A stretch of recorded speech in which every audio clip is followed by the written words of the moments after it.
कहानी की शुरुआत होती है आज से कई साल फ्यूचर में और अब अमेरिका के ऊपर एक मीडिया कंपनी राज कर रही है जिसका नाम है नेटवर्क। ज्यादातर लोग गरीब हैं जो कि छोटी मोटी बीमारियों का इलाज तक नहीं करवा सकते, इसलिए नेटवर्क उनका ध्यान भटकाने के लिए कई तरह की गेम शोज करवाता है। सबसे फेमस शो का नाम है द रनिंग मैन। इस शो में प्लेयर्स को 30 दिन तक जिंदा रहना होता है, जबकि बहुत से शिकारी उनकी जान के पीछे पड़े हैं। अगर कोई जीत गया तो उसे $1 बिलियन मिलेंगे, लेकिन आज तक कोई भी इस गेम के आखिर तक नहीं पहुंचा। इसके बाद हम बेन नाम के एक आदमी को देखते हैं जिसकी अभी अभी नौकरी गई है। वो वर्कर्स की एक यूनियन बनाने के सपोर्ट में था, इसीलिए उसका नाम ब्लैकलिस्ट में डाल दिया गया और अब कोई भी उसे काम नहीं देता। उसकी बेटी कैथी बीमार है और बेन को उसकी दवाई के लिए पैसे चाहिए। घर पर उसकी पत्नी शीला थोड़ा लेट आई और बताया कि वो बार में एक और शिफ्ट करेगी ताकि उन्हें ज्यादा पैसे मिले। बेन को ये बात कुछ ठीक नहीं लगी क्योंकि वहाँ पर अजीबोगरीब लोग होते हैं। बेन ने कहा कि तुम परेशान मत हो, मैं खुद गेम शो में जाकर पैसे जीत कर लाऊंगा।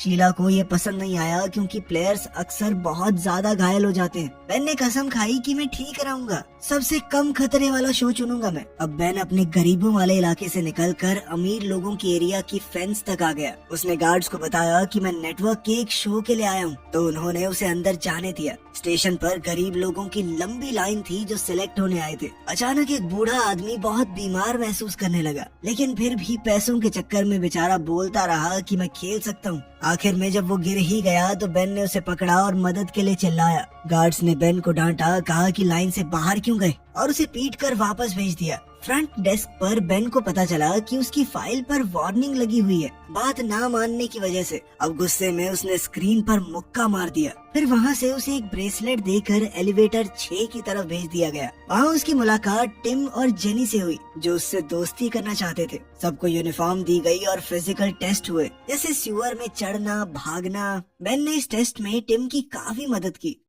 ब्रेक के दौरान एक गार्ड बेन को सजा देने आया, लेकिन बेन ने बिना डरे उसका हमला रोक दिया। बाद में कई तरह के और भी टेस्ट हुए। बेन के हर एक जवाब में काफी एटीट्यूड दिख रहा था। साइकोलॉजिस्ट ने कहा कि बेन सबसे ज्यादा गुस्से वाला प्लेयर है। जो लोग फाइनल राउंड तक गए उनको रंग बिरंगे जंप सूट मिले। बेन, टिम और जेनी को एक रेड जंप सूट मिला जिसके पीछे टारगेट बना हुआ है, मतलब कि उन्हें रनिंग मैन शो के लिए चुना गया है। इसके बाद बेन प्रोड्यूसर डैन से मिला और कहा कि वो कोई और गेम करना चाहता है। डैन ने उसे $1000 का बोनस दिया ताकि वो अपना मन बदले और कहा कि बाकी शोज में ज्यादा पैसा नहीं मिलता, रनिंग मैन में हर दिन जिंदा रहने पर पैसे मिलते हैं। वैसे भी तुम्हारा नाम ब्लैक लिस्ट में है तो तुम्हें नौकरी तो मिलेगी नहीं। अपने परिवार के बारे में सोचकर बेन ने कॉन्ट्रैक्ट साइन कर दिया। फिर बेन की मुलाकात फैमिली अलायंस के एजेंट से हुई। कॉन्ट्रैक्ट के हिसाब से नेटवर्क बेन के परिवार को सिक्योरिटी देगा। उन्हें सेफ हाउस में ले जाया गया और नकली नाम दिए गए। बेन गेम शुरू करने से पहले अपने परिवार से मिलना चाहता था,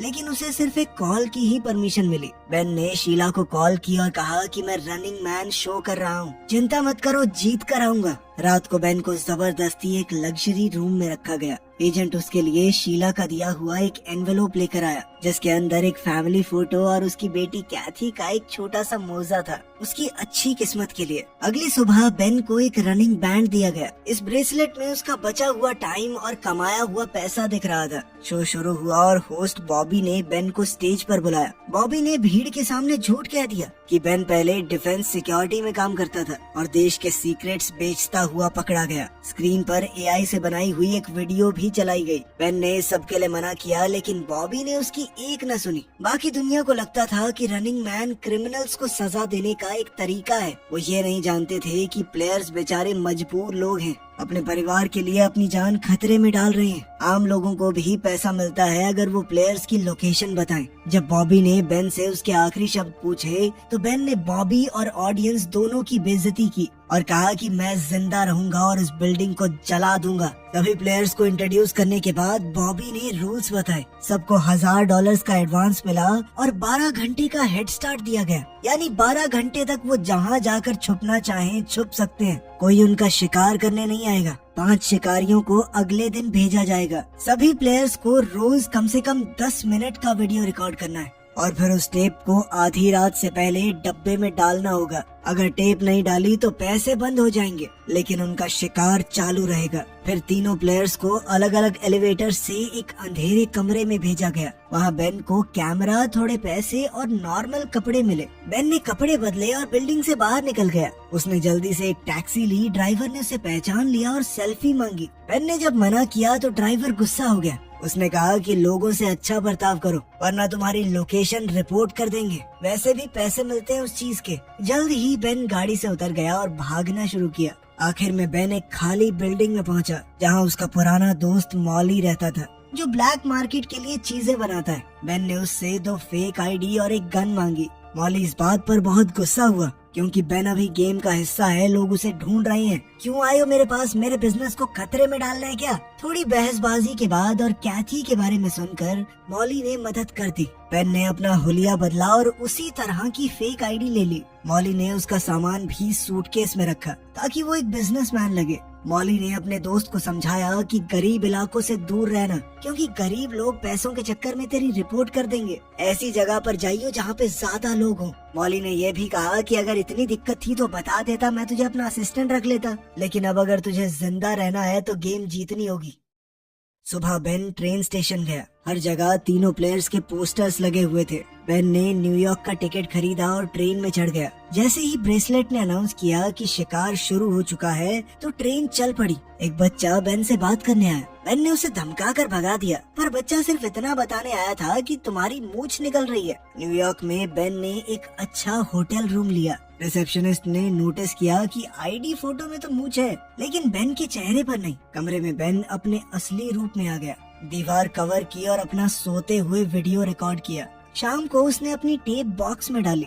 आधी रात को ब्रेसलेट ने बताया कि उसका पहले दिन का बोनस मिल गया है। उधर शिकारियों ने मॉली को पकड़कर टॉर्चर किया जब तक उसने फेक आईडी वाला नाम नहीं बताया। अगले दिन शिकारी बेन के कमरे में घुस गए और उसे गोली मार दी, लेकिन उसी वक्त बेन की आंख खुली और उसे समझ आया कि ये बस एक बुरा सपना था। टीवी पर दिखाया गया कि कैमरा टिम को फॉलो कर रहा है। टिम एक दुकान में क्लर्क के साथ फ्लर्ट कर रहा था। जैसे ही वो बाहर निकला, हंटर्स ने उसे आसानी से ढूंढ लिया और सीधा उसके सर पर गोली मारी। इसके बाद बेन ने 3 दिन के लिए और रूम रेंट किया। उसने अपना सारा सामान एक नॉर्मल बैग में डाला और खिड़की से नीचे कचरे के कंटेनर में फेंक दिया। फिर वो बिल्कुल नॉर्मल तरीके से होटल से बाहर निकला, अपना बैग उठाया और बॉस्टन जाने के लिए बस पकड़ ली। बॉस्टन में उसने एक गरीब आदमी से कुछ पुराने कपड़े और हॉस्टल के कमरे की चाबी खरीद ली। बेन चुपके से हॉस्टल के अंदर घुस गया और लिफ्ट में चढ़ गया। उसने ये नहीं देखा कि लिफ्ट के ऊपर आउट ऑफ सर्विस का साइन लगा हुआ था। लिफ्ट बीच में ही अटक गई दूसरे फ्लोर से पहले। बेन को अब जैसे तैसे बाहर निकलकर तीसरे फ्लोर तक पहुंचना पड़ा, जहां उसका कमरा है। कमरे की अलमारी के डब्बे में उसे एक च्युइंगम, सिगरेट और एक ग्रेनेड मिला। उसने अपना वीडियो रिकॉर्ड किया और ब्रेसलेट ने उसे याद दिलाया कि टेप बॉक्स में डालनी है, लेकिन बॉक्स के पास बहुत लोग खड़े थे।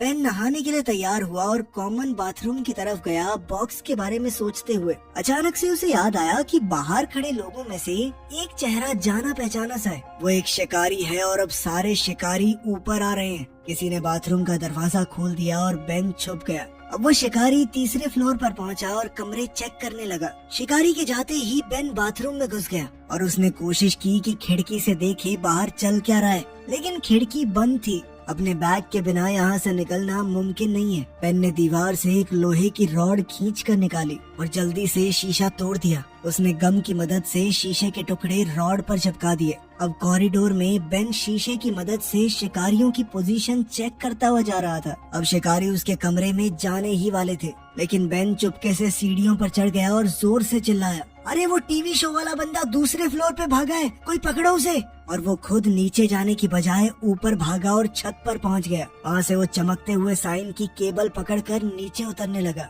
वो अपने कमरे तक पहुंचा और खिड़की तोड़कर अंदर घुस गया। खिड़की टूटने की आवाज सुनते ही शिकारी भी वापस आ गए। बेन ने जल्दी से कपड़े पहने और अपना सामान उठाया। जैसे ही बाहर खड़े शिकारी दरवाजे पर गोली चलाने लगे, बेन खिड़की से कूद गया और दूसरी केबल पकड़ ली। साइन अचानक झुकने लगा। तभी बेन ने देखा कि नीचे एक शिकारी उसके गिरने का इंतजार कर रहा है। बेन के पास अब कोई रास्ता नहीं है, इसीलिए वो पास के एक कमरे की खिड़की तोड़कर अंदर घुस गया। नेटवर्क का ड्रोन अभी भी उसे फॉलो कर रहा था। बेन ने कॉरिडोर में भागना शुरू कर दिया और शिकारी उस पर गोली चला रहे थे। जल्द ही बेन लिफ्ट तक पहुंचा, ड्रोन को पकड़ा और लिफ्ट के कंट्रोल पैनल पर जोर से दे मारा। रिकॉर्डिंग बंद हो गई और लिफ्ट दोबारा काम करने लगी। लॉबी में एक शिकारी ने उस पर हमला कर दिया। बेन ने तुरंत ग्रेनेड उठाया और छत के होल से ऊपर फेंक दिया। इससे जबरदस्त धमाका हुआ और लिफ्ट सीधा बेसमेंट में गिर गई। अब बेन के पास सिर्फ एक माचिस बची है। ज्यादा रोशनी के लिए उसने एक मैगजीन जला दी। चलते चलते गलती से एक रस्सी जल गई और आग और ज्यादा फैल गई।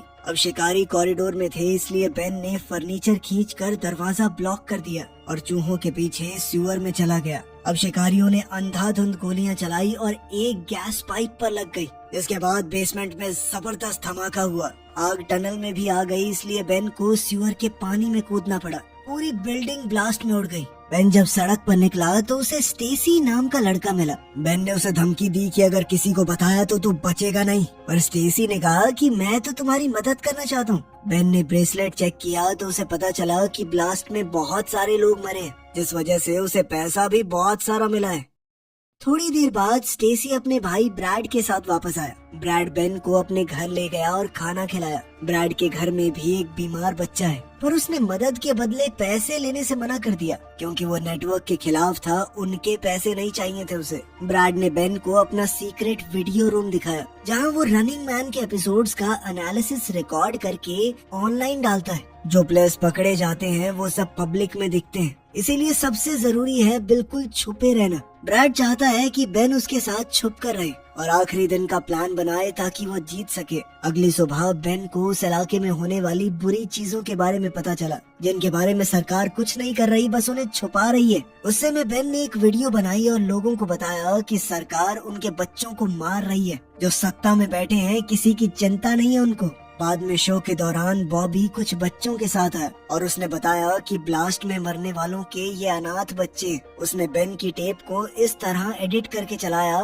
मानो बेन इन बच्चों का मजाक उड़ा रहा हो। बेन ने समझाने की कोशिश की कि ये सब नकली है, लेकिन ब्रैड की माँ को बहुत गुस्सा आ गया और उसने बेन को घर से निकाल दिया बिना उसकी बात सुने। ब्रैड और स्टेसी फिर भी बेन की मदद करना चाहते हैं। वो उसे गाड़ी की डिग्गी में छुपा कर ले गए। सब कुछ नॉर्मल चल रहा था, लेकिन तभी अचानक से डिग्गी पर गोली लगी क्योंकि 2 बाइक्स उनका पीछा कर रही थी। बेन ने ट्रंक खोलकर एक औजार बाइकर के चेहरे पर फेंका, जो कि वहीं गिर पड़ा। दूसरे बाइकर्स अभी भी गोली चला रहे थे। बेन फिर से ट्रंक में छुप गया और ब्रैड ने गाड़ी रोक दी। बाइकर्स टाइम पर नहीं रुक पाए और गाड़ी से टकरा गए। अब ब्रैड ने गाड़ी चलाकर दोनों को कुचल दिया। इसके बाद ब्रैड ने बेन को शहर के बाहर छोड़ दिया, साथ ही उसे एक बंदूक और अपने दोस्त एल्टॉन का एड्रेस दिया। थोड़े ट्रेन के सफर के बाद बेन अब एक और होटल में छुपा है और उसने टीवी पर अपनी नई टेप देखी। उसे पता है कि नेटवर्क वैसे भी सब कुछ एडिट कर देगा, इसीलिए उसने सिर्फ किताब पढ़ते हुए अपनी वीडियो बनाई। बॉबी ने जेनी की टेप भी दिखाई, जिसमें वो क्लब में पार्टी करती हुई दिखाई दी। अपना भेस बदल कर बेन आज की टेप को बॉक्स में डालने गया, लेकिन वहाँ पर मेल मैन खड़ा था जो उस पर शक करने लगा। उसने बेन के चेहरे के पास आकर बात करने के बहाने वीडियो रिकॉर्ड कर लिया। बेन उस पर झपट पड़ा और हमला कर दिया। फिर टेप जल्दी से बक्से में डालकर बेन भाग गया, लेकिन अभी भी एक गाड़ी उसका पीछा कर रही थी। बेन ने जंगल से भागते हुए फेंस पार की और जल्दी से चलती हुई ट्रेन में चढ़ गया। मेलमैन ने गोली चलाई, लेकिन बेन किसी तरह बच गया। कुछ देर बाद हम बेन को एक लंगड़े आदमी का नाटक करते हुए देखते हैं। वो लंगड़ा कर सड़क पर शो देख रहे लोगों के ग्रुप में खड़ा हो गया। उधर जेनी एक कसीनो में पकड़ी गई। वो कार से भागने वाली थी, लेकिन 2 लोगों ने उसकी गाड़ी में आग लगा दी और वो मर गई। कुछ देर बाद बेन आखिरकार एल्टॉन से मिला। एल्टॉन अपनी माँ के साथ रहता है। उसने बताया कि माँ की दिमागी हालत ठीक नहीं है, इसीलिए उनके ऊपर ज्यादा ध्यान मत देना। एल्टॉन बेन को अपने खुफिया कमरे में ले गया, जहाँ उसने नेटवर्क के खिलाफ पैम्फलेट प्रिंट किए। उसके पापा पुलिस में थे, पर सिस्टम के खिलाफ बोलने पर उनके ही लोगों ने उन्हें मार दिया। तब से एल्टॉन भी एक बागी बन गया। उसने बेन को बताया कि पूरे देश के स्ट्रीट लैंप्स में स्कैनर्स लगे हुए हैं, जो डीएनए के छोटे से छोटे निशान को भी पहचान लेते हैं। इसलिए बेन को जमीन के नीचे छुपना चाहिए। उसके पिता ने कोल्ड वॉर के समय एक बंकर बनाया था, तो एल्टॉन चाहता है कि बेन वहाँ पर छुप जाए और गेम जीत ले। फिर जब तुम जीत कर सुर्खियाँ बटोरोगे तो अपने साथ हमारा रेबल न्यूज लेटर प्रिंट करना, ताकि लोगों तक हमारी बात पहुंच सके। बेन ने रात खुफिया कमरे में गुजारी और अपनी टेप रिकॉर्ड की। सुबह जब वो टेप डिलीवर करने गया तो एल्टॉन की माँ ने उसे देख लिया। उसने तुरंत बेन को पहचान लिया और रिपोर्ट करने की कोशिश की, लेकिन एल्टॉन ने उन्हें रोक दिया। लेकिन फिर उसे लगा कि ये उसके पिता का बदला लेने का मौका है, इसीलिए उसने खुद पुलिस को इन्फॉर्म कर दिया। थोड़ी देर में पूरे घर को पुलिस ने घेर लिया और हर तरफ दीवारों से गोलियां चलने लगी। माँ पुलिस को बताने की कोशिश कर रही थी कि बेन और एल्टॉन कहाँ हैं, लेकिन एल्टॉन ने अपनी माँ को कमरे में बंद कर दिया और साथ ही उसने अपने सारे ट्रैप्स एक्टिवेट कर दिए। जब पुलिस अंदर घुस गई, एल्टॉन ने फर्श पर पड़े इलेक्ट्रिक वायर्स पर पानी छोड़ दिया, जिससे कुछ पुलिस वालों को बहुत तगड़ा करंट लगा। फिर एल्टॉन और बेन सीक्रेट कमरे की दीवार तोड़कर भाग गए। जब पुलिस ने उनका पीछा किया तो एल्टॉन के बिछाए हुए जाल की वजह से पुलिस वालों के ऊपर कुछ केमिकल्स फेंक दिए गए और साथ ही आग लग गई। सीढ़ियों पर एक और जाल बिछा हुआ था, जिससे लकड़ी टूट गई और पुलिस वाले नीचे गिरने लगे। फिर एल्टॉन बेन को बाथरूम ले गया और दोनों शावर के अंदर लगे हुए पोल से स्लाइड करके नीचे आ गए। अगले कमरे में एल्टॉन ने फर्श पर एक सीक्रेट दरवाजा दिखाया और दोनों जल्दी से एक टनल में नीचे उतरे, लेकिन वहाँ एक शिकारी पहले से मौजूद था और उसने एल्टॉन को चाकू मार दिया। फिर वो बेन पर हमला करने लगा। लड़ाई हुई और बेन के हाथ पर कट लग गया, लेकिन उसने दुश्मन से हथियार छीन लिया। एल्टॉन ने चाकू पकड़कर शिकारी के पैर पर वार किया, जिससे वो गिर पड़ा। तब शिकारी को डैन का कॉल आया, जो बेन से बात करना चाहता है। बेन ने पूछा कि तुम्हारे पास इतनी टेक्नोलॉजी है तो पूरा शो फेक क्यों नहीं कर देते। डैन ने बताया कि तुझे क्या लगता है, हमने कोशिश नहीं की, लेकिन कंप्यूटर से बने लोग असली लोगों जितने एंटरटेनिंग नहीं होते, उनकी अलग अलग पर्सनैलिटी नहीं होती। फिर डैन ने बेन से कहा कि शिकारी को मार दे ताकि ड्रोन उसे रिकॉर्ड करे और रेटिंग बढ़े। बेन ने इस बात से मना कर दिया और सीधा ड्रोन को ही गोली मार दी। इसके बाद एल्टॉन और बेन एक गाड़ी के साथ दरवाजा तोड़कर बाहर निकले। वो जंगल की तरफ पहुंच गए, लेकिन एक हेलीकॉप्टर उनका पीछा कर रहा था। एल्टॉन ने बेन से कहा कि मुझे छोड़कर भाग जाओ और जल्दी से शेल्टर तक पहुंचो, लेकिन तभी अचानक हेलीकॉप्टर से स्नाइपर ने एल्टॉन के सर पर गोली दाग दी। तो शिकारियों ने बेन को घेर लिया, लेकिन उन्हें गोली चलाने की परमिशन नहीं थी, क्योंकि ऑर्डर ये है कि उसे जिंदा पकड़कर कैमरा के सामने मारना है। गाड़ी में बम लगे हुए थे तो बेन ब्रिज पर गाड़ी चलाकर कूद गया। गाड़ी एक शिकारी से टकराकर ब्लास्ट हो गई। बेन नदी में गिर गया और ब्रेसलेट में एक और शिकारी को मारने का बड़ा बोनस मिला।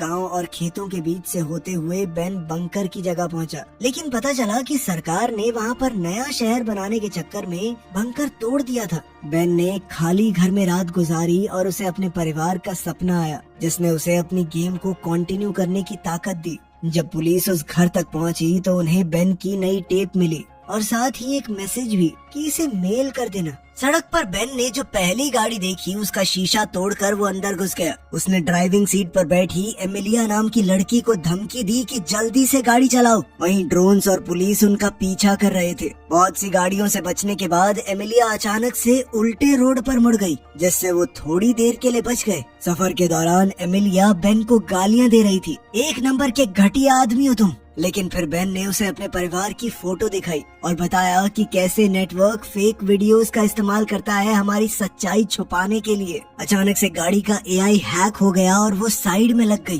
दो शिकारी अपने ट्रक में बेन को पकड़ने के लिए आए, लेकिन एक ड्रोन ने उन पर फायरिंग की और उनका ट्रक भी ब्लास्ट हो गया। इसका मतलब था कि डैन बेन को जिंदा रखना चाहता है ताकि शो और ज्यादा दिलचस्प हो जाए। टीवी पर एक फेक वीडियो दिखाया गया जिसमें एमिलिया मदद के लिए चिल्ला रही है। अब एमिलिया बेन की बात समझ गई। दोनों आगे बढ़े और सड़क के किनारे लोग उनका सपोर्ट करते हुए दिखे। आखिर में उन्हें रोड ब्लॉक मिला जहां शिकारी लीडर खड़ा था। बहुत से ड्रोन्स रिकॉर्ड कर रहे थे तो बेन ने ऐसा नाटक किया कि मेरे पास बम है और वो नेशनल टीवी पर सभी सिविलियंस को मार देगा। उसने प्लेन और 2 पैराशूट मांगे और वहीं शिकारी को डील मान लेने का ऑर्डर मिला। एयरपोर्ट पर बेन ने एमिलिया से कहा कि तुम चाहो तो जा सकती हो, लेकिन एमिलिया ने मना कर दिया क्योंकि वो सच देख चुकी है। प्लेन में बेन ने शिकारियों के लीडर से मास्क हटाने को कहा। उसने एक बार को तो मना कर दिया, लेकिन जब डैन ने ऑर्डर दिए तो उसे मास्क हटाना पड़ा और कैमरा ने इवान के चेहरे को रिकॉर्ड किया। बेन समझ गया था कि ये पायलट्स भी आम तो नहीं होंगे, ये भी उसे मारना ही चाहते हैं। उसने कहा कि इस प्लेन को कनाडा ले चलो वरना उड़ा दूंगा इस प्लेन को।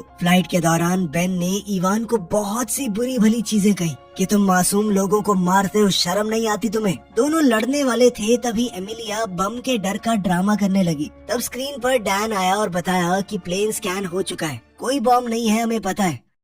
अब इवान बेन पर गोली चलाने ही वाला था, लेकिन तभी पायलट्स ने उस पर बंदूक तान दी। डैन ने इवान को डांटा क्योंकि वो बेन को एक बढ़िया तरीके से मारना चाहता है। फिर डैन ने अकेले में बेन को एक डील दी, अगर बेन इवान और सभी पायलट्स को मार दे तो वो नया शिकारी बन सकता है और हर साल उसे करोड़ों रुपए मिलेंगे। लेकिन बेन ने मना कर दिया। तब डैन ने उसे एक वीडियो दिखाई जिसमें उसकी पत्नी शीला और बेटी कैथी को शिकारियों ने मार दिया था। ये देखकर बेन पागल सा हो गया, वो चीख पड़ा और गुस्से में लैपटॉप तोड़ दिया। एमिलिया ने अपनी स्क्रीन ऑन की और देखा कि बॉबी बेन के परिवार की क्लिप दिखा रहा है। वो बोल रहा था कि शिकारियों ने उससे चिढ़कर सारे रूल तोड़ दिए, उसके परिवार को मार दिया। अब पूरी ऑडियंस बेन के साथ थी। एक पायलट ने समझकर बंदूक उठाई, लेकिन बेन ने पहले ही उसे गोली मार दी और उसे शील्ड की तरह इस्तेमाल किया जब दूसरा पायलट उस पर गोलियां चला रहा था। लड़ाई छिड़ गई और अब बेन पागलों की तरह सबको मारने लगा। इस सब में प्लेन भी थोड़ा आउट ऑफ कंट्रोल हो गया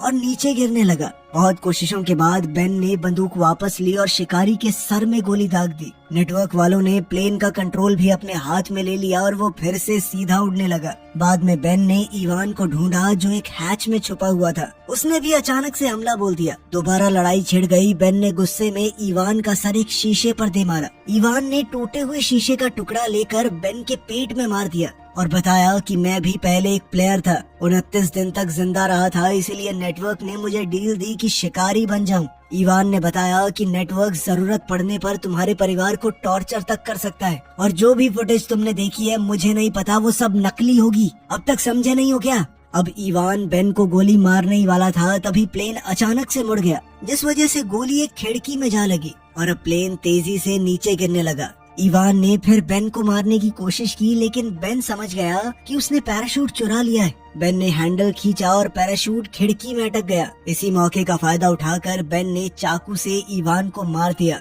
इसके बाद बेन ने एमिलिया को एलियट का रिबेल न्यूज़लेटर से भरा हुआ बैग दिया और दरवाजा खोलकर उसे पैराशूट के साथ बाहर भेज दिया। ड्रोन ने एमिलिया का पीछा किया तो उसने ड्रोन को गाली दी और न्यूज़लेटर हवा में छोड़ दिए। टीवी पर डैन ने अनाउंस किया कि बेन नया शिकारी बन गया है। बेन ने कैमरा से बात की और ऑडियंस को बताया कि नेटवर्क सोसाइटी को कंट्रोल करता है, इसलिए असली जवाब ये होगा कि लोग देखना ही बंद कर दें और पावर में बैठे लोगों के खिलाफ लड़ाई छेड़ दो। तभी नेटवर्क ने सिग्नल काट दिया और डैन ने तुरंत एडिटिंग की जिसमें ऐसा लग रहा था कि बेन जानबूझकर प्लेन को लोगों के ऊपर गिराने वाला है। ऑडियंस ने देखा कि प्लेन स्टेशन के पास आया और अचानक आसमान में ब्लास्ट हो गया। कुछ समय बाद ब्रैड ने एपिसोड का एनालिसिस किया और बताया कि कहानी में बहुत सी गलतियां हैं, इसलिए जो दिखाया गया है वो सच नहीं होगा। लोग गुस्सा हो गए और प्लेन का ब्लैक बॉक्स निकाला, जिससे असली वीडियो ऑनलाइन लीक हो गई। बेन की स्पीच और एलियट के न्यूज़लेटर की वजह से सोसाइटी ने रेवोल्यूशन को सपोर्ट किया